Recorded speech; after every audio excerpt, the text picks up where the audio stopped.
Today's episode is brought to you by SoundCartel.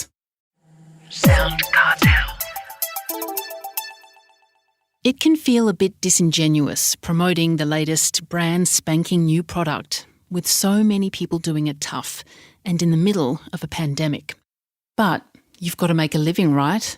So what if there was a way to sell, help people, make your customers feel good and turn a profit all at the same time? From SoundCartel, I'm Nicole Goodman, and this is Business Essentials Daily.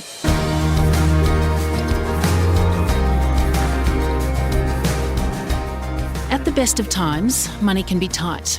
These days, tighter than many can remember. So why is it important to still give to causes that need our support? And how, with the best of intentions, can we give back in a way that doesn't impact the bottom line? Jeremy Meltzer is the founder and CEO of I=Change, a platform that enables online retailers to simply and easily give back to carefully vetted local and international charities and not-for-profits, and make a return on investment. The idea for I=Change began as a way to help fund NGOs supporting the struggle of violence against women and girls, which Jeremy calls the ancient issue of our time. Today, the platform still supports this fundamentally important cause, as well as the environment and sustainability, mental health, food insecurity, and much more. As an entrepreneur, he's been on a mission to find a solution that funds these amazing organisations in a way that hasn't been done before, helping retailers become brands of purpose and attract more customers, particularly during tough times. I=Change has raised millions in donations, impacting the lives of many hundreds of thousands of people in Australia and around the world. The success is that much sweeter, given the palpable impact of COVID-19. It was a tough 2 or 3 weeks back in March last year for the platform. Its harder hit retailers and the charities left needing more help than ever. But more on that a bit later. First though, Jeremy starts by telling me exactly what I=Change is and how it works. It is a technology platform that plugs into online retailers' websites. And the user experience is simple. So once we go live with a brand, there's a small platform that appears on the thank you page post-purchase, and it engages every customer with every sale. And what happens is that we flip the model. So on the platform, the brand gives back with every sale. Most of our brands give $1, and the customer gets to choose where it goes. So if I buy from, say, Camilla or Clarins or P Nation or every one of now over 150 brands that are giving back, every time I transact on the thank you page, it says, thank you, we give back. You choose where to send our $1.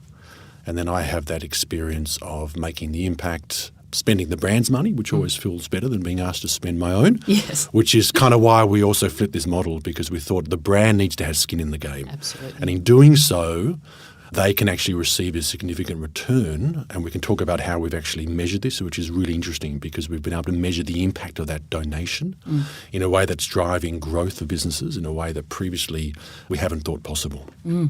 What's important is that the customer can then track the impact to see in real time how much they've helped raise with their purchase and where it's going. And so that full transparency has been a real core principle to who we are as an organisation, to offer that to both the brands and their customers. Now, you closely curate the charities and causes and not-for-profits that you support. Why is that, and what's your process? There's obviously thousands of not-for-profits in this space, and it is a complex area. We vet and we visit the projects as much as possible. And so we really partner with organisations that have been committed to community-led development over the last at least dozen years, that are unlocking the potential within communities, that are hiring within communities, that are sourcing locally. There's some tenets around what's generally understood to be best practice development, and we follow those closely. A lot of our NGOs are also either ACFID or DFAT accredited. And so the brands also really appreciate that we do that due diligence, and so they can confidently partner and choose 3 projects, because each retailer chooses 3 that they are passionate about, so they really take ownership of it, based based on having the confidence that we've done that body of work. There are some incredible impact development experts, which I've been very humbled to spend time with. And to me, these are the rock stars of our time, to be honest. I mean, these are the people I believe we should be celebrating, people who have committed their lives, often working in difficult circumstances to try to empower communities, especially during humanitarian crises. It's extraordinary what these people go through, and especially the people they serve, mostly. And they're both local to Australia and also international, the not-for-profits that you work with. Is that right? Yeah, about half of our projects are Australian-based now. I mean, our DNA is women and girls empowerment. We've branched out now, especially in this time of COVID, which we can speak of. But we're looking at having a spread of projects so retailers can even, if they want to support environmental projects around sustainability, they can now do so, or mental health, or feeding Australians in crisis. I mean, we're really wanting to, in order to be as relevant as we can be and meet the need of the time, which is, of course, an extraordinary time, we've branched out so that retailers can have that full and broad choice to both resonate with who they are as business owners and who their customers are as well. So then on that point, who are some of the charities and not-for-profits that you work with? Some incredible ones are like Adara Development, run by Audette Excel, who was Philanthropist of the Year a few years ago, an extraordinary impact leader. And this is one of the epicenters of trafficking of young girls across the border into India.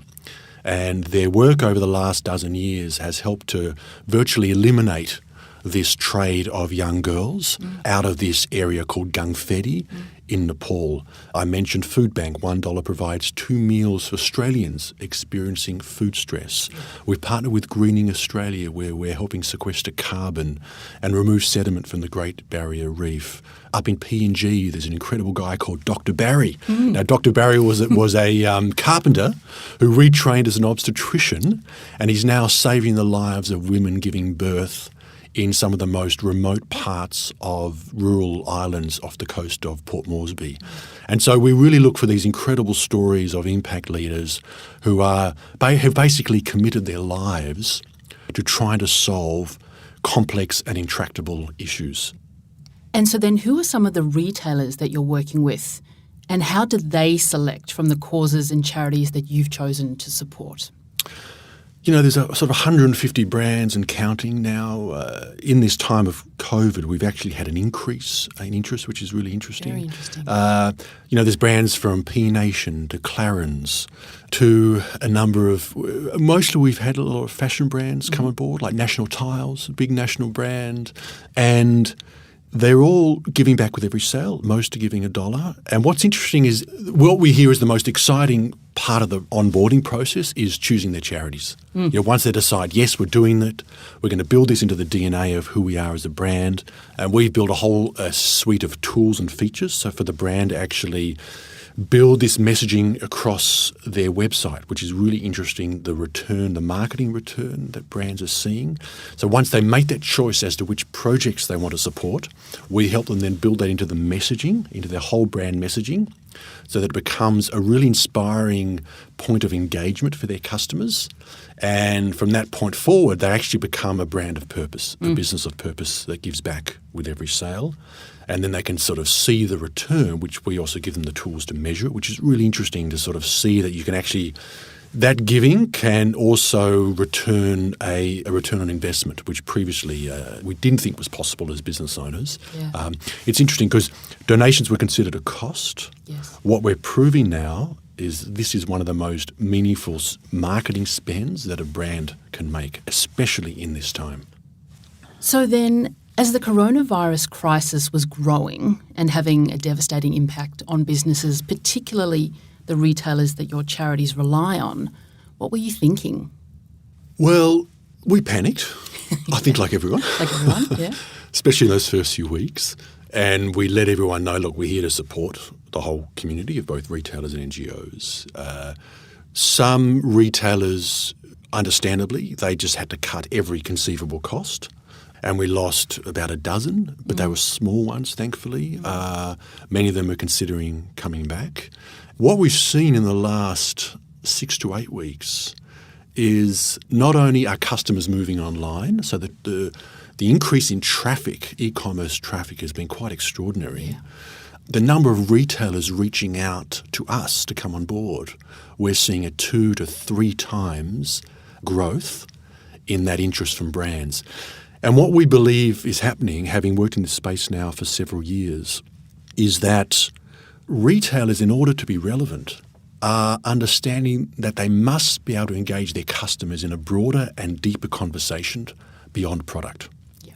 And so interestingly, they've also become quite quiet on social media, a lot of brands, because how can you talk about just your next pair of shoes?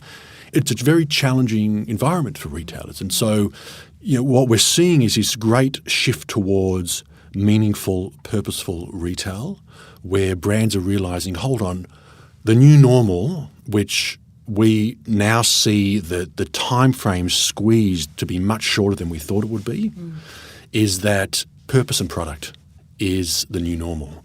Business that only benefits shareholders is becoming a thing of the past. I mean, the planet and communities are crying out for the power of business to be unlocked to serve both people and planet. And in doing so, profit becomes far more sustainable, far more equitable, and far more an equation and conversation that resonates with all stakeholders in the business.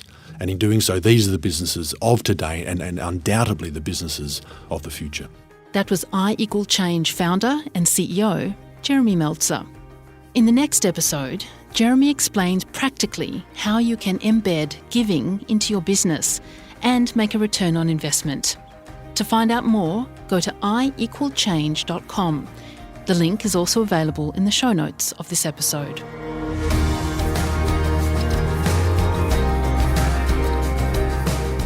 This episode of Business Essentials Daily is produced by the team at SoundCartel. Thanks for listening. I'm Nicole Goodman. We'll bring you more Be Daily tomorrow. Follow @BE Daily Podcast across social media and head to bedaily.com.au for more from the Business Essentials Daily podcast. SoundCartel. This episode was brought to you by Mazars.